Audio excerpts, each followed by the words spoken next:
How we doing today, folks? Kind of nippy. Larry Yakubian made a major contribution to what NOAA calls the Asset Forfeiture Fund. How are you today? That's the repository of all the fines paid by the fishermen. Some of those fines, like the one paid by Yakubian, are staggering, which is how the fund grew to nearly $100 million. We're in Charlotte Harbor. It's quite a neat place. It's very shallow, be tarpon all over here, and the fishing is world class. Larry Yakubian is now a tour boat captain in Florida, a long nightmare away from what he used to do and love, fish. In the more than 20 years he was a commercial fisherman, he had very few violations.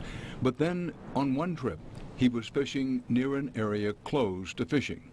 To this day, he maintains he was not over the line, but NOAA said he was. A NOAA prosecutor charged him with 3 violations, 2 for fishing in the closed area.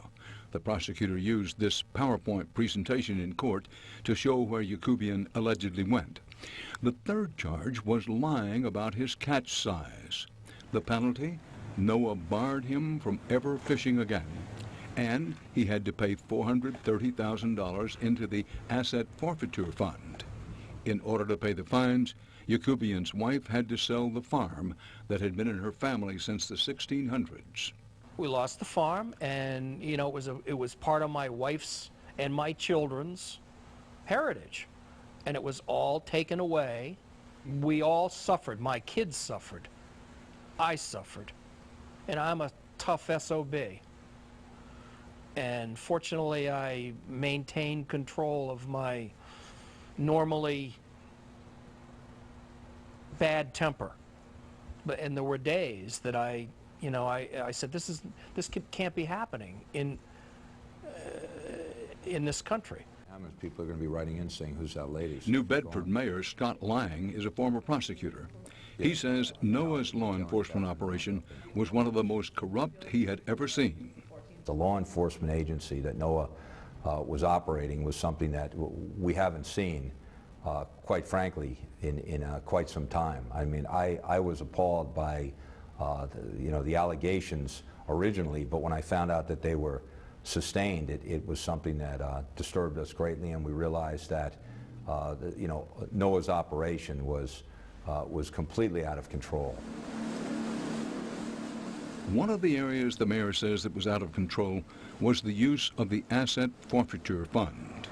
Until recently, the fishing community had no idea what NOAA spent the fine money on. Thanks to the Inspector General's report, now we do. Here's a sample of what the fishermen's fines paid for. The fund paid for bonuses to the prosecutors and executives inside NOAA law enforcement. Sometimes NOAA gave these bonuses even before the work was completed. One such bonus was awarded to the prosecutor in Yakubian's case. Dan Rather Reports has obtained this citation, a recommendation for a bonus of $2,000 for the prosecutor, Charles Julian. The citation reads, quote, "The judge was convinced of the efficacy of the government's case." Does that sound like the judge heard the case? He had not. The $2,000 award was made 6 months before Yakubian's trial started.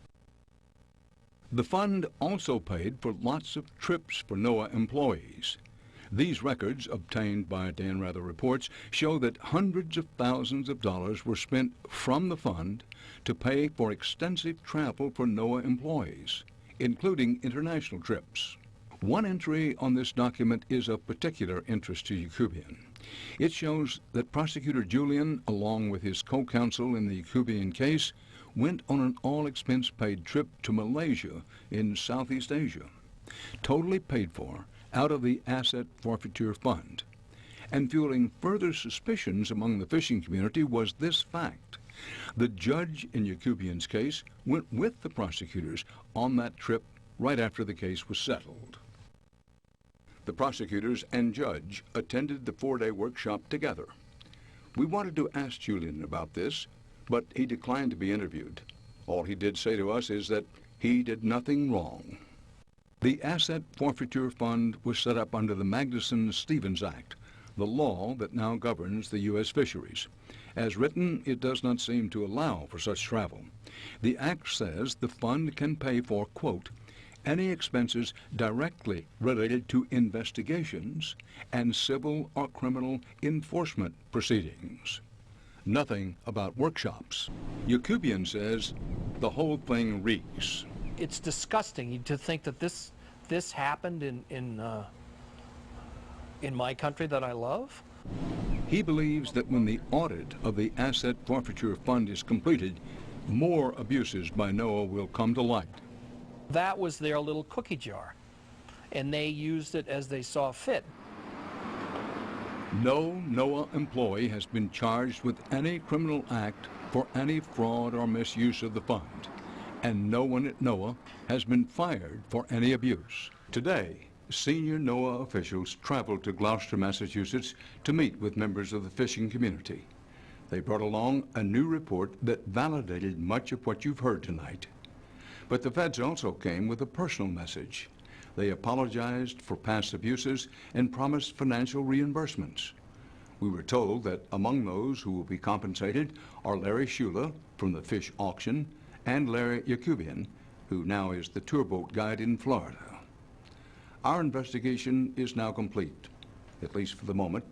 We'll continue to monitor the situation. And that's our program for tonight.